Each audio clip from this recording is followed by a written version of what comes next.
If you've ever wanted to watch Deadpool read a bedtime story to Fred Savage, well, that's pretty strange, but you're in luck. If you couldn't get enough of Deadpool 2, but couldn't stand all of that violence, foul language, and backstory, then Once Upon a Deadpool is just for you. We'll let you know what edits have been made and the differences you can expect from this PG-13 version. Background.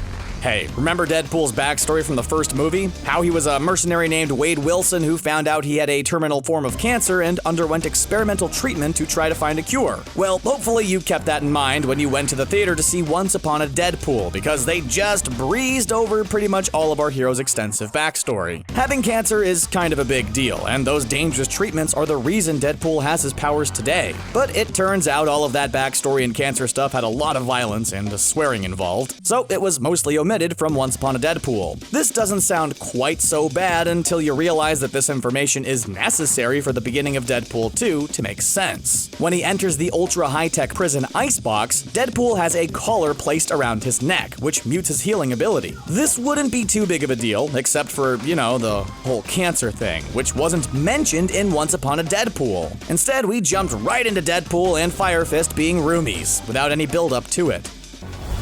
The Princess Bride.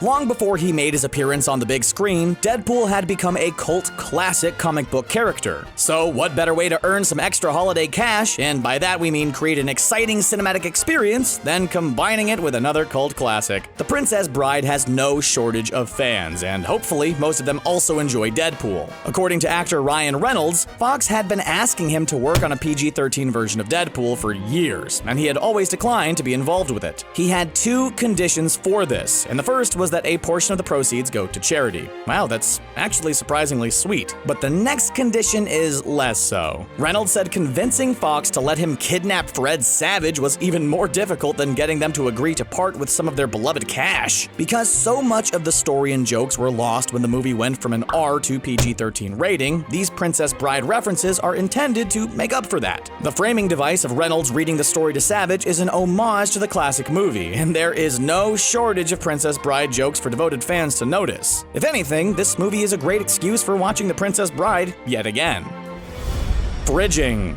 There are many awesome female superheroes out there, but there's no denying we still have quite a ways to go when it comes to fairly representing women in comics. Dating a superhero is a dangerous gig, and it also means that your character is often woefully underdeveloped. More often than not, female characters in superhero movies serve as mere plot devices in order to motivate the male hero. Even self-aware movies like Deadpool and Deadpool 2 aren't immune to this. When we first met Vanessa, it was clear she isn't a typical superhero girlfriend. She's a stark contrast to someone like Pepper Potts or Mary Jane. But much to our dismay, she still ended up the victim of fridging in both movies. We do have to say that one of the good things about Once Upon a Deadpool is that they at least address this. Sure, it's not as impressive as not doing it, but hey, at least it's something. Fridging refers to the fact that female characters usually don't exist unless they're providing motivation for men. Think of all of the women who have been tortured, hurt, or killed just to inspire a male hero. See also, pretty much all women who have ever come into contact with Wolverine. But in Once Upon a Deadpool, this is something which Fred Savage actually points out, which is a step in the right direction. PG-13. The first Deadpool movie was a huge deal for many reasons. Not only did we finally get to see the Merc with the mouth on the big screen, done properly, but we got to see a rated R superhero movie. This is still something which is pretty much unheard of, despite the massive successes of both Deadpool and Deadpool 2. Then, of course, we have Once Upon a Deadpool, where all of that extra violence and swearing got left on the cutting room floor. Now, Deadpool is putting the F in family friendly. Reynolds claims the only F in this movie is Fred Aaron Savage. We aren't saying that you need to swear in order to be cool, but it definitely helps. Many fans were apprehensive about Venom being rated PG-13, considering the symbiote's propensity for violence, but the movie worked, despite the main character wanting to eat people's brains. However, Deadpool 2 wasn't designed with censorship in mind, meaning most of the fight scenes had to be edited for Once Upon a Deadpool. The end result is pretty choppy, and although it's not horrible or unwatchable by any means, it's a far cry from the original. Poster. If you're offended by swearing or violence, you probably didn't enjoy the first Deadpool movie, and we can't imagine you went back for seconds with Deadpool 2. Once Upon a Deadpool should theoretically be okay for anyone cool with PG-13 rating standards, but the movie poster itself has drawn some criticisms. The poster contains the phrase, "You'll believe in miracles," so clearly it's offensive to anyone who doesn't think puns are funny. It also shows our hero dressed in a white robe and surrounded by what looks like angels playing instruments. If you're familiar with Mormon artwork, you might recognize it as having a resemblance to the painting The Second Coming. It's a sacred picture to the Church of Latter-day Saints, and many of them aren't thrilled with it being turned into a movie poster. Some claim the poster is mocking the Mormon Church, and a Change.org petition was even started to persuade the studio to change the image. But unfortunately for those offended, just like pretty much every other Change.org petition, this one likely won't accomplish anything. For one thing, it's directed at Tim Miller, who directed the first Deadpool movie, but not Deadpool 2, which was directed by David Leitch. It's actually kind of funny that it's the PG-13 version of Deadpool 2 which is causing so much backlash, instead of its R-rated counterpart. Cable. There are many reasons why a studio would want to put out a movie like Once Upon a Deadpool. There's the potential for profits, helping charity, profit, sharing Deadpool with a new audience, profit, and the ability to show it uncut on cable. Did we mention profit? And speaking of cable, let's talk about Cable the character for a moment. Comic book fans were so excited to see this character show up on the big screen during Deadpool 2, but there were some problems. His backstory was incredibly convoluted, even in Deadpool 2, and we saw even less of it in Once Upon a Deadpool. In the comics, he was a time-traveling military man, and things only got more complicated from there. It turns out that Cable is the son of Scott Summers, aka Cyclops, and Jean Grey. Oh, well, not Jean Grey herself, but a clone of her named Madeline Pryor, also known as the Goblin Queen. We could go on and on all day about the craziness of Cable's origin story, but it's probably a good thing most of it didn't make its way into Deadpool 2. We see even less in Once Upon a Deadpool, a fact that isn't lost on Fred Savage. He calls out the fact that a lot seems to be missing about Cable's history, and we think it's safe to say he speaks for the audience here. XMansion.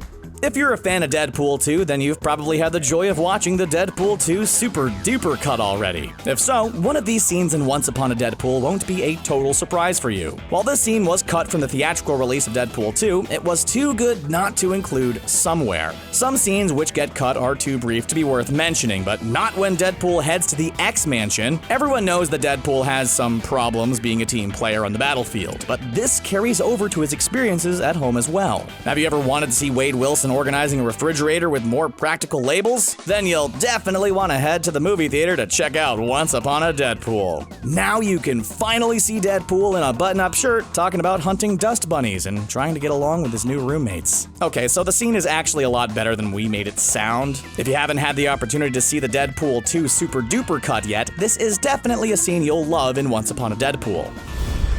References.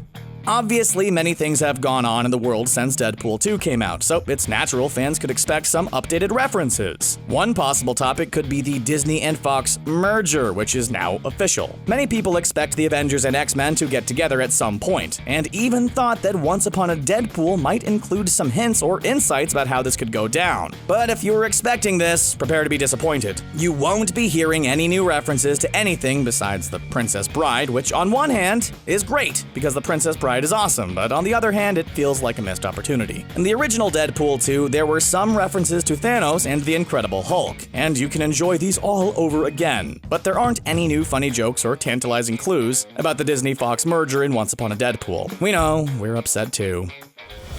Christmas.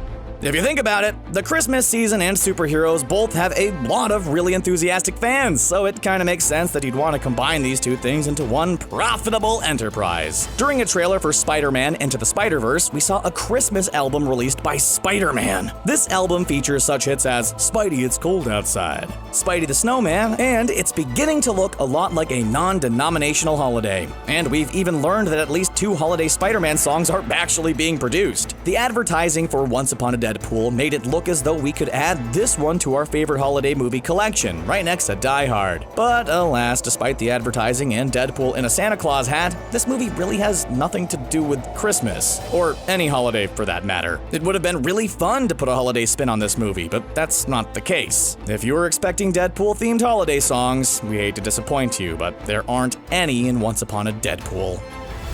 Motivation.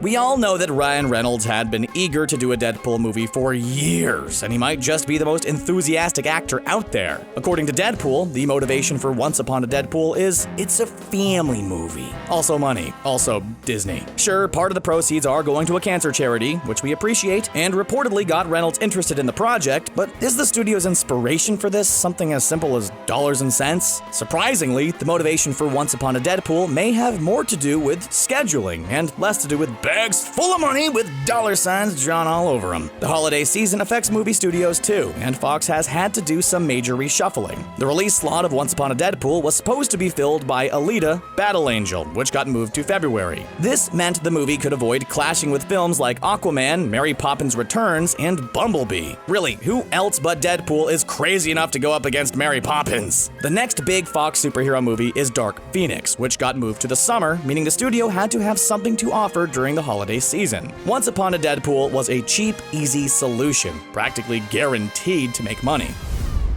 What do you think about Once Upon a Deadpool? Is it a cold, hard cash grab, or is there merit to this version of the Merc with the mouth? Tell us what you think in the comments below, then click on that subscribe button for more videos from CBR. Thanks for watching.